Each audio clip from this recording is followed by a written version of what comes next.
Assalamualaikum warahmatullahi wabarakatuh. Izin mempresentasikan hasil diskusi kami tentang kualitas pelayanan publik.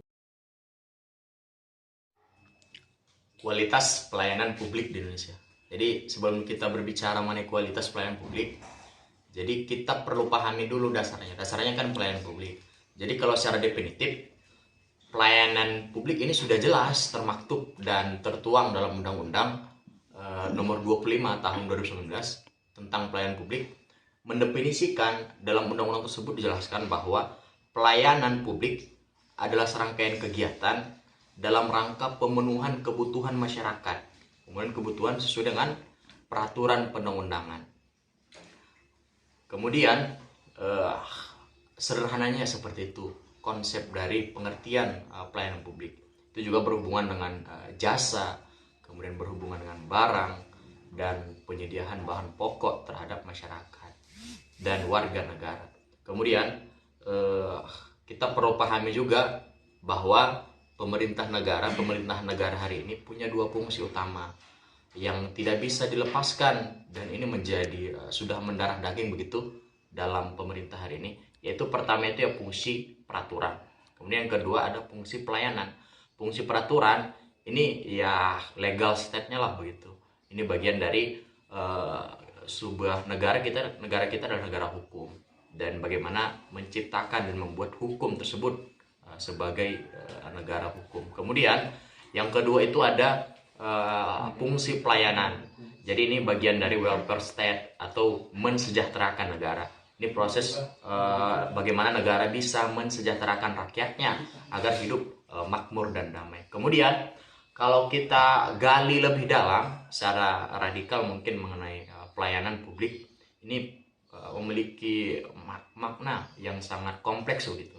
Namun saya sederhanakan secara simplifikasi bahwa ada tiga makna terkait dengan pelayanan publik. Pertama itu bagaimana perihal cara melayani. Kemudian yang kedua itu perihal memberikan pemenuhan kebutuhan, dan yang terakhir itu ya bagaimana memudahkan masyarakat, proses memudahkan masyarakat.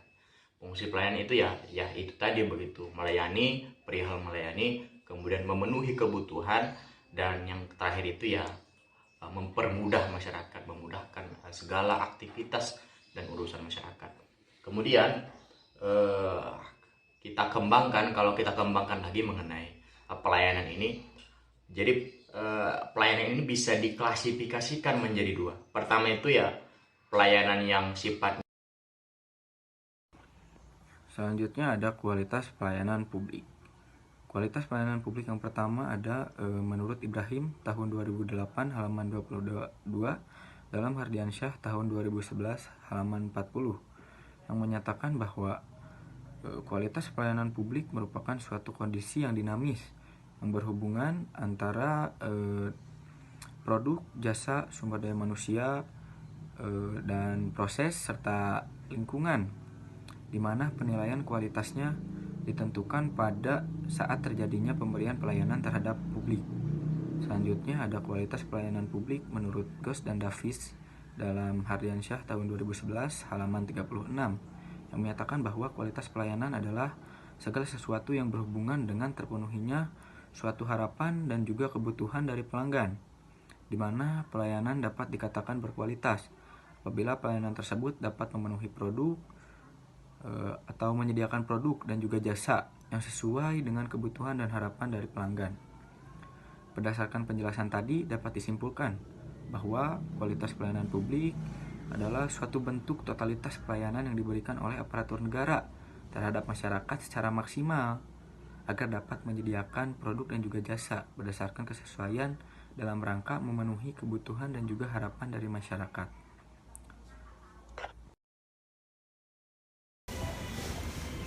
Baik, materi selanjutnya yaitu dimensi kualitas pelayanan publik.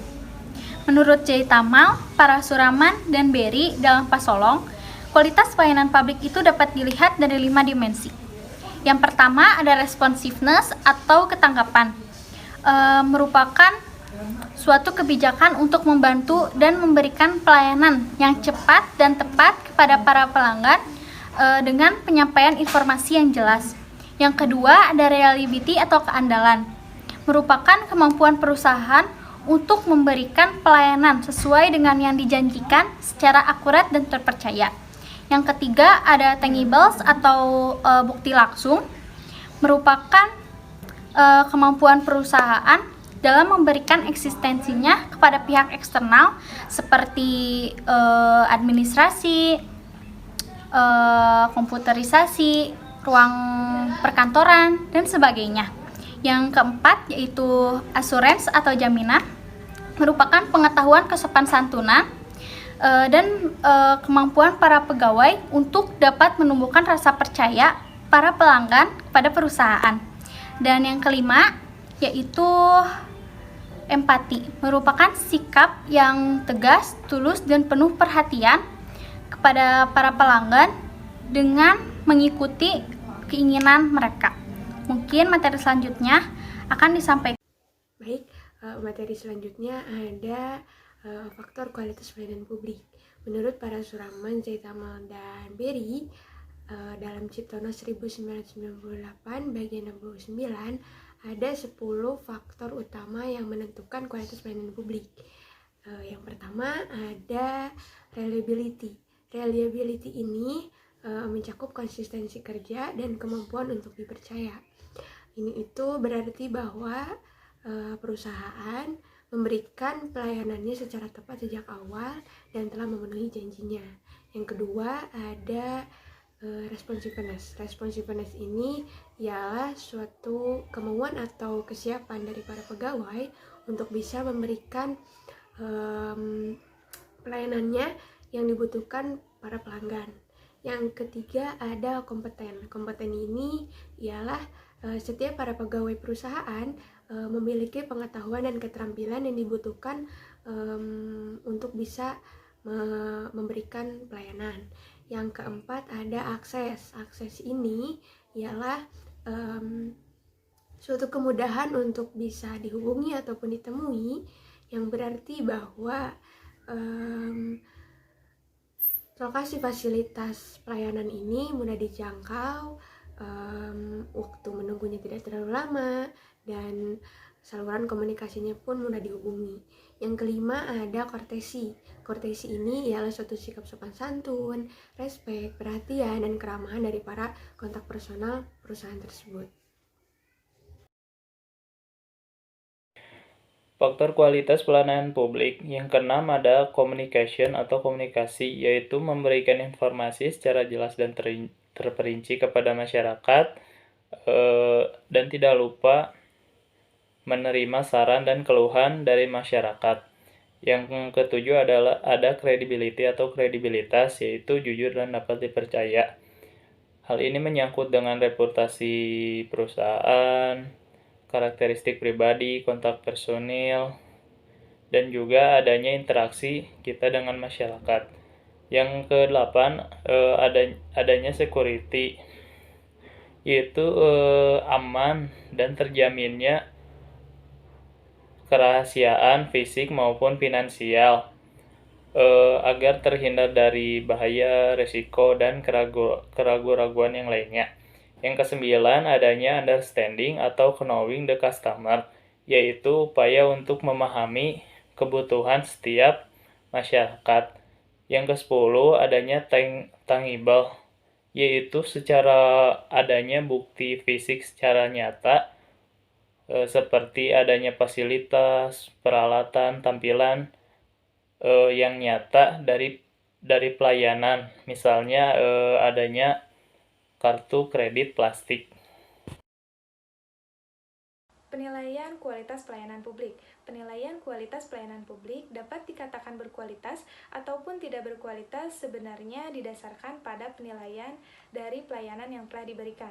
Nah, menurut para Rusaman dalam Hardiansyah, beliau menjelaskan bahwa penilaian kualitas pelayanan ini merupakan suatu pertimbangan global ataupun sikap yang berhubungan dengan keunggulan dari suatu pelayanan. Nah, dalam penilaian kualitas pelayanan ini tuh sama dengan sikap individu secara umum terhadap kinerja aparatur pemerintah dalam hal pelayanan publik. Nah, dalam rangka menilai sejauh mana kualitas pelayanan publik yang diberikan oleh aparatur negara, perlunya kriteria ataupun faktor kualitas pelayanan publik yang sudah dibahas sebelumnya. Ini tuh untuk menunjukkan apakah pelayanan publik yang diberikan itu buruk atau baik, serta berkualitas ataupun tidak. Nah, organisasi publik ini tuh mempunyai ciri, yaitu public accountability, di mana setiap warga negara ini mampu untuk mengevaluasi serta berhak untuk mengevaluasi setiap pelayanan yang mereka terima. Nah, berdasarkan uraian yang telah saya sampaikan, mungkin sudah jelas bahwa setiap pelayanan yang diberikan oleh aparatur negara tentunya tidak terlepas dari perilaku internal birokrasi.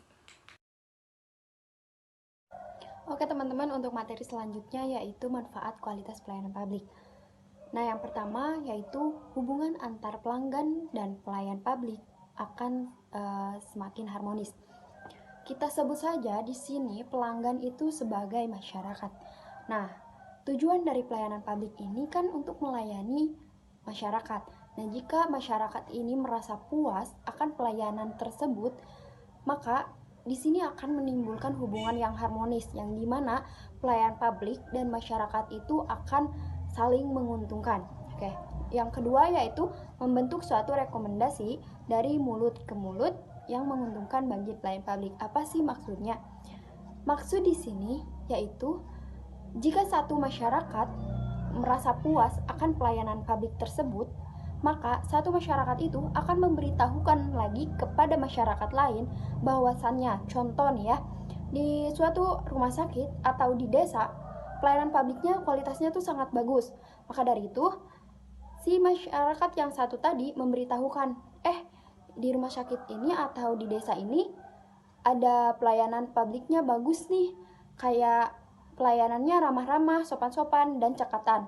Seperti itu. Maka di situ akan menguntungkan pelayan publik. Oke, yang terakhir yaitu sebagai upaya meningkatkan kualitas atau standar kualitas pelayanan publik. Apa sih maksudnya? Maksudnya di sini pelayan publik. Baik, berikutnya ada permasalahan dan pemecahan masalah dalam pelayanan publik. Saya akan menjelaskan mengenai permasalahannya terlebih dahulu. Kualitas pelayanan publik di Indonesia belum memberikan kepuasan bagi masyarakat sebagai pengguna layanan. Contoh kecilnya saja dari masalah pelayanan publik di Indonesia itu seperti yang pertama, paradigma pelayanan publik dan mentalitas aparat. Maksudnya ialah belum berubahnya sikap dan paradigma dari aparatur negara dalam pemberian pelayanan yang masih bersifat rules and drive. Maksudnya adalah masih berdasar kepada perintah dan petunjuk atasan, bukan atas dasar kepuasan masyarakat. Lalu yang kedua ada kualitas pelayanan tidak memadai dan masih diskriminatif. Maksudnya ialah di mana jaminan terhadap pemenuhan hak-hak dasar masyarakat yang tanpa diskriminatif ini belum diberikan dengan kualitas yang memadai. Selain itu, pelayanan publik yang disediakan umumnya masih terbatas. Misalnya seperti keterbatasan sumber daya manusia yang berkualitas, serta fasilitas dan sarana yang kurang memadai dan tidak merata. Lalu yang terakhir ada belum adanya regulasi yang memadai. Maksudnya ialah regulasi yang ada belum mampu meyakinkan bahwa kewajiban negara semestinya diiringi dengan kemampuan memberikan layanan yang terbaik kepada masyarakat. Lalu bagaimana pemecahan atas permasalahan tersebut? Sebagai pelayan publik, para aparatur negara seharusnya melayani setiap kepentingan masyarakat tidak terkecuali. Ada beberapa pemecahan masalah atas permasalahan yang sudah saya sebutkan sebelumnya. Di antaranya itu seperti yang pertama, meningkatkan kualitas pendidikan para aparatur negara, yang mana diharapkan mereka akan lebih mengerti akan arti sesungguhnya mengenai pelayanan publik. Lalu yang kedua, membangun komitmen bersama setiap komponen bangsa, terutama dalam masyarakat, partai politik, LSM, untuk segera mengakhiri praktik pelayanan publik yang tidak sesuai dengan apa yang diharapkan. Pelayanan publik harus ada reformasi agar perubahan dalam pelayanan publik tersebut dapat dirasakan oleh masyarakat. Lalu yang terakhir, membangun kesadaran publik untuk sama-sama mengontrol jalannya pelayanan publik. Dengan cara itulah pelayanan publik dapat ditingkatkan kualitasnya, karena masyarakat sama-sama mengawasi jalannya pelayanan publik tersebut. Dalam menjalankan pelayanan publik, agar efektif dan efisien serta adil harus disertai dengan peraturan yang tegas. Karena peraturan yang tegas inilah dapat membuat seorang aparatur negara akan bersikap disiplin dan profesional. Terima kasih. Wassalamualaikum warahmatullahi wabarakatuh.